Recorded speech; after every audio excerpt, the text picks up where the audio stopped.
तांडव गति मुंडन पर निर्तत बनवारी,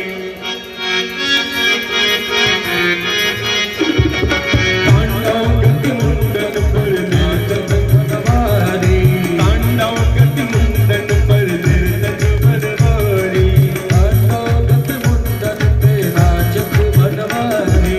हम मननौ मरडम दम दम दमरवाय, हम तांडव गति मुंडन पर निर्तत बनवारी, तांडव गति मुंडन पे नाचत गिरधारी, तांडव गति मुंडन पर निर्तत बनवारी, तांडव गति मुंडन पर निर्तत निर्तत निर्तत निर्तत बनवारी। बोलिए नाग की नथैया की जय। भगवान उससे बोले कि आप ब्रज को छोड़ करके रमणक द्वीप चले जाओ, यह मेरी आज्ञा है। सो कालिय नाग वहां से भगवान के श्री चरणों में साष्टांग दंडवत प्रणाम करते हुए रमणक द्वीप चला गया। इस पावन प्रसंग को हम सभी यही प्रणाम करते हैं। अब भगवान शुकदेव जी कह रहे हैं कि राजन, अब जो भगवान जिस लीला को संपादित करने जा रहे हैं उस लीला को कहते हैं क्षीर हरण। मानो भगवान ने गोपियों के वस्त्रों को चुराया। अब यहां से सावधान होकर के सुनिएगा। मैंने कहा था पहले के विचारों में कि भगवान कृष्ण को दिमाग से समझने का प्रयास जो करेगा तो फिर वो अनर्थ कर देगा, फिर वो समझ न सकेगा। कृष्ण को समझने के लिए दिल चाहिए। कन्हैया दिल से समझने वाले, समझ में आने वाले, वैसे नहीं। हाँ? क्योंकि कन्हैया जहां रहते हैं वो सामान्य डगर नहीं है, वो प्रेम नगरिया है। तो जो प्रेमी रहेगा वही कन्हैया को समझ पाएगा। राम को दिमाग से समझने का प्रयास करें और कन्हैया को दिल से, तब तो कथा समझ में आएगी, नहीं तो अर्थ का अनर्थ हो जाएगा। अब यहां भगवान एक दिन गोपियां जा करके और यमुना में स्नान करके, और कात्यायनी महामाई का मंदिर है, वहां कात्यायनी महामाया का दर्शन कर रही हैं और कह रही हैं मैया से कि हे मैया,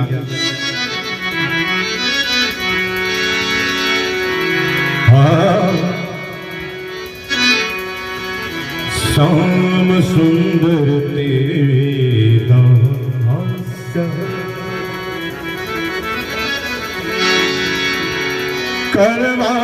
करवाम तबोदितं देहवासी धर्म जन चो देरागे ब्रुवावहे कात्यायनी महामाये महायोगिन्यधीश्वरी नंदगोप सुतं देवी पतिं मे कुरुते नमः, पतिं मे कुरुते नमः। हे मैया कात्यायनी, आप ऐसा आशीर्वाद दें कि कन्हैया हम सबको पति रूप में प्राप्त हो। ये बड़ा सुंदर एक सूत्र मिल गया समाज के लिए भी। जिस कन्या का विवाह होने में अगर यदि देरी है, विलंब है, तो ये महामंत्र इसे कंठस्थ कर लें या फिर रिकॉर्ड कर लें। कात्यायनी महामाये महायोगिन्यधीश्वरी नंद गोप सुतं देवी पति में कुरुते नमः। अगर यदि वह कन्या इस मंत्र का अगर यदि जप करती है शुद्ध अवस्था में होकर के, आगे एक दुर्गा जी का चित्रपट रख ले, चाहे कात्यायनी माया का चित्रपट रख ले, और संकल्प करा करके आचार्य ब्राह्मण से वो स्वयं ही अगर इस कात्यायनी महामाया का अगर जप करती है। स्त्रियों के लिए तो माला निषिद्ध है, पर वो चना की गिनती कर ले, 108 चना ले ले, मटर ले ले, कुछ भी ले ले, संख्या गिनती करने के लिए, और वह 21 दिन तक निवृत्त होकर के अपने क्रियाकर्म से और सात्विकता का आश्रय लेकर के अगर वो करती है तो ये प्रमाणित है। बड़ा सुंदर सुसमाचार अतिशीघ्र प्राप्त होने वाला होता है। बोलो राधे। कात्यायनी महामाए महायोगिंदीश्वरी नंद गोसुतम देवी में पति कुरुते। भगवान धीरे धीरे धीरे धीरे आ गए और गोपियां अपने वस्त्रों को निकाल करके कदम वृक्ष के जड़ के पास रखी हैं और यमुना में स्नान कर रही हैं। भगवान अब इस समय का अवसर देखते हुए लाभ उठाते हुए ठाकुर जी ने सबके कपड़े लेकर के कदम के वृक्ष पे जा बैठे और भगवान वहीं से अपनी मुरली का निनाद किए हैं। वही मुरली ठाकुर जी रोज बजाते हैं तो गोपियों को बड़ी प्यारी लगती है। क्या बजाया कन्हैया ने?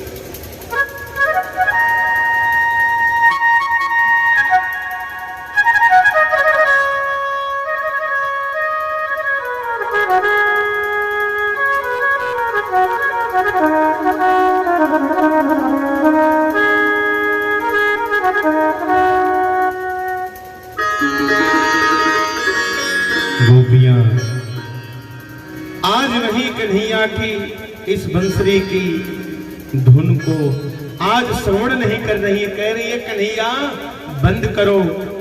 एक बोल पड़ी गोपी ने जल्दी से छुप जाओ, ये नंद को छोड़ो, सबके कपड़े को लेकर के ऊपर को बैठो हो। महाराज सारी गोपियां तो क्या कह रहे। अब वहां सब गोपियां करिए कन्हैया हम सबके वस्त्र को दे दो, हम सबके वस्त्र को दे दो। अब भगवान यहाँ अब सबसे विनोद कर रहे हैं। शुकदेव जी यहाँ इस जैसे प्रसंग को प्रारंभ किए, जैसे ये प्रसंग का पक्ष आया तो राजा परीक्षित जी ने यहाँ प्रश्न कर दिया कि भगवान ब्रह्म होकर के, कृष्ण पर ब्रह्म होकर के और पराई स्त्रियों के वस्त्रों का हरण उन्होंने किया, चुराया, तो संसार के लोग क्या कहेंगे? तो शुकदेव जी यहां मुस्कुरा करके बोले हैं राजन ध्यान से सुनो। यहां भगवान ने गोपियों के वस्त्रों का हरण, किसी का लहंगा फरिया नहीं चुराया था। ये गोपियां क्या हैं और कन्हैया क्या हैं? गोपियां यह सामान्य नहीं है। गो का अर्थ होता है इंद्रिय, पी का अर्थ होता है पीना, पी धातु है। पिबत पिबत पिबंत पिबस पिबत पिबात पिबाम पिबाव पिबाम, पी पी धातु। पी मने होता है पीना, ये व्याकरण के अनुसार। गो मने इंद्रियां, पी मने पीना। जो प्रत्येक इंद्रियों से भगवान श्री कृष्ण के नाम का स्वादन करे उसी का नाम है गोपी। ये कोई सामान्य लहंगा फरिया पहनी है कोई स्त्रियां नहीं है, ये सारी वेद की ऋचाएं हैं। वेद के 3 कांड हैं, ज्ञान कांड, कर्म कांड और उपासना का। कर्म कांड में 80,000 मंत्र हैं, ज्ञान कांड में 16,000 मंत्र हैं। ये जितने भी मंत्र हैं ये सब गोपियां हैं, ये सामान्य नहीं है। और भगवान शुकदेव जी कह रहे हैं राजन परीक्षित, जिस समय भगवान ने गोपियों के वस्त्रों का हरण किया उस समय ठाकुर जी की उम्र थी 5 वर्ष, कन्हैया की आयु थी 5 वर्ष और गोपियों की आयु थी 4.5 वर्ष। अब छोटे बच्चे कपड़े पहने न पहने क्या फर्क पड़ता है? उन्हें तो इसका भी ज्ञान नहीं कि कौन स्त्री है कौन पुरुष है। क्यों बाबा जी?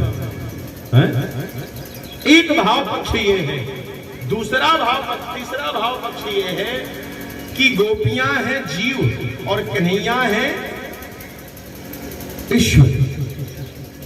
तो जो जीवात्मा परमात्मा के बीच जो अज्ञान रूपी पर्दा है, भगवान ने उस पर्दे का हरण किया है, न कि किसी का लहंगा फरिया चुराया है। अब ये भाव ज्ञानियों की समझ में आएगी। अब ये सब पक्ष में रख रहा हूं, जिसके लायक जो है अपना ले ले। ज्ञानियों के लिए ये पक्ष हो गया और किसी के समझ में कुछ भी न आया हो तो बाबा तुलसीदास जी मानस में वर्णन कर देते, बड़ा सुंदर वर्णन है। सामर्थ को नहीं दोष गोसाई,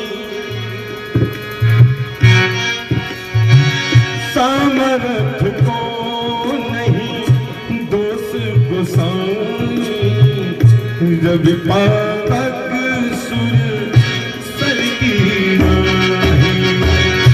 श्री राम जय राम जय जय राम।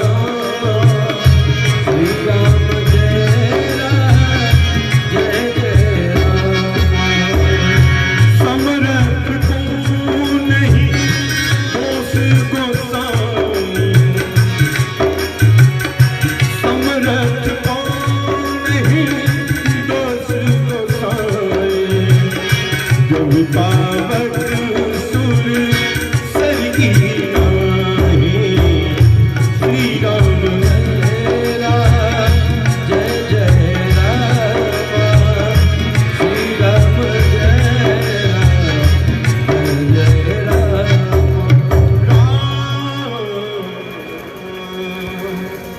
समरथ के नहीं दोष गुसाई। रवि पावक सुर सर की नाई। जिसके उदर में समस्त सृष्टि समाहित है, उसे क्या हो सकता है कि किसी का लहंगा फरिया लेके चुराएगा।